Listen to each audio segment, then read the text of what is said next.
Well, the reason that I couldn't notify Jhoon Rhee that I would come this evening was because of the schedule of the Congress of the United States. Suddenly, everything finished yesterday. That's why I could notify Jhoon that I can make it this evening. Actually, we have a very, very important agenda of passing through US Congress our Korea-US free trade agreements, which is good for the United States and which is good also for Korea. It's a job-creating agreement. But first of all, I really would like to say to all of you and the friends of Korea, the members of Congress who have always contributed to the strengthening of the very, very important relations between the United States and Korea. I'm really proud of Jhoon Rhee that he contributed so much to making such a wonderful relations more stronger. If Jhoon Rhee had not become the well-established Korean American, maybe from what he said about his perception of the United States, his commitments, that's all related with, I should say, the ambassadors here. So if he had not been the established Korean Americans, I think that my president, instead of me, had appointed Jhoon Rhee as an ambassador to this great country. Thank you very much.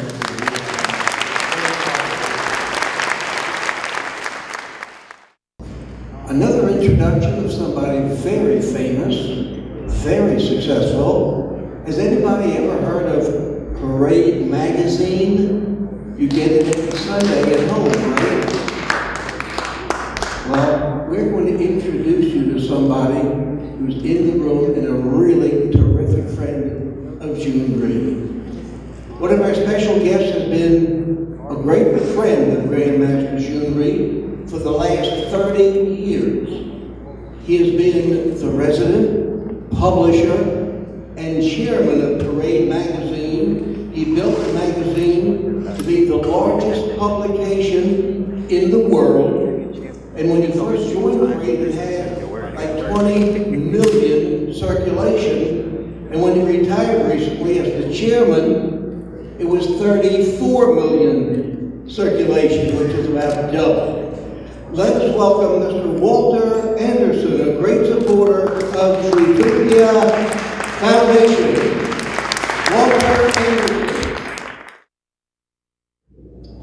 I'm a fisherman, and I fish all the time. I fish in competitive tournaments, and oftentimes I go out by myself. I fish on the ocean. And last year, while I was fishing, I noticed there was a disturbance in the water. I went over, and it was a seagull that had gotten wrapped with monofilament and couldn't fly. So I reached down out of the boat to pick it up, and immediately bit my hand. And it hurt. It's strong. But then I realized, as long as I let it bite my hand, it was okay. It had something to hold on to, and I was able to unwrap it. I cut the monofilament, I cut the feathers, I undid the monofilament, and I let it go. And I learned a lesson from that, which is that sometimes what we really need is something to hold on to. And having Jhoon Rhee as a close friend for more than 3 decades there's few things in my life that I would rather hold on to than that. Thank you.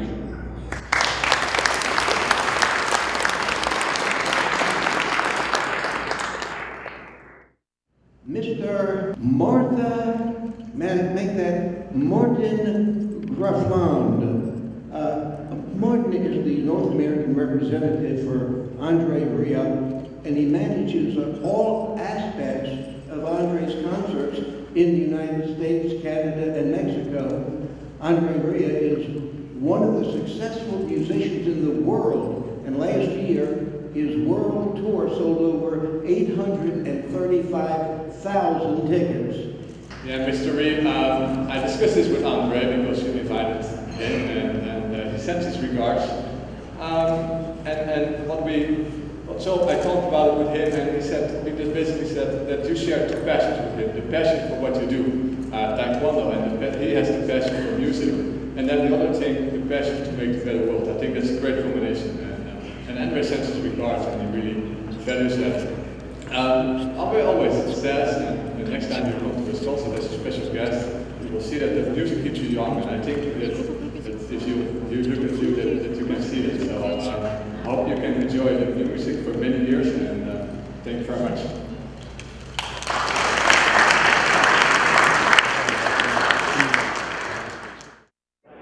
I had no idea we'd be called up to speak, but I have known Grandmaster Jhoon for quite some time, and it was just an honor for me to be invited to be here to celebrate his 80th birthday and recognize all of the work that he's done for the United States and for the Congress. I really do appreciate it. All the other words that have been said before me.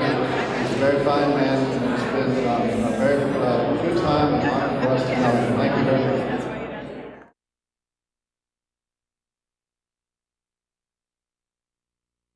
I just wanted to say I'm supposed to be speaking here for 45 people who cannot be here. As you know, this is a political election year. 32 days from tonight is the election.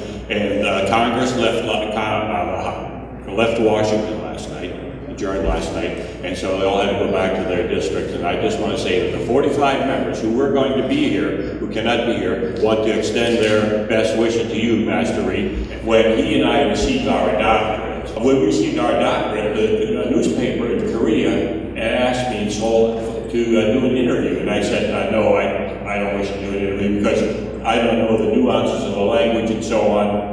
And Master Rhee was there. He said, oh, fine. He said, go ahead, do the interview. I'll interpret for you.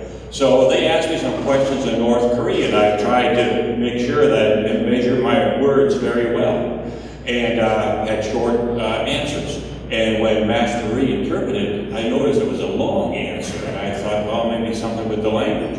The next day at the embassy, I opened up the paper and I saw what I said. I said to Master Rhee, did I say that? He said, no, but you should have.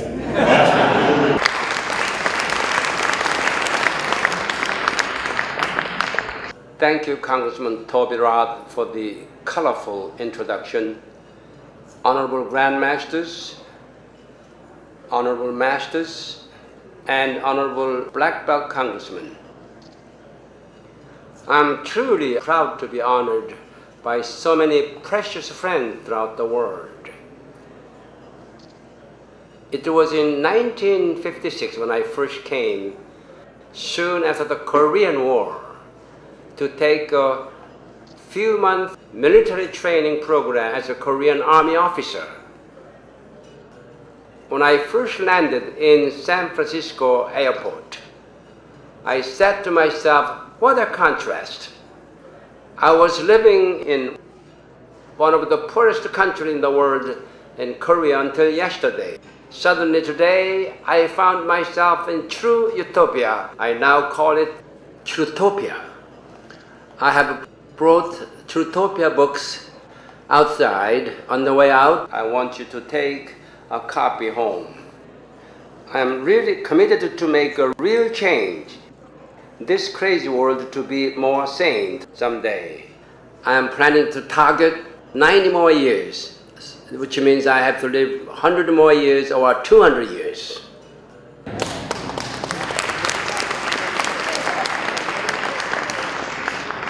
I became curious what made America so great. In my sincere search, I discovered the American mission statement, the noblest mission statement any country ever written by American founding fathers. Our founding fathers placed upon America the responsibility of serving as the vanguard nation for the moral and political emancipation of all mankind, not just for American people. It was really touching deep in my heart when I first read it. And I fought the Korean War side by side with American soldiers who came to defend Korea, the country they never heard of and people they never met. This sense of my gratitude gave me the energy to get up 5 a.m. 3 mornings a week for the last 45 years to volunteer my services. That effort is honoring me tonight. I really appreciate the honor. When I try to give myself, who gains the most? Myself. Because of this program, I have to work out. I decided to make myself a role model for all my students around the world. I have been studying Taekwondo for 65 years. I really found that Taekwondo is a true philosophy or a true way of life. The reason I can say that is I can justify Taekwondo is a philosophy.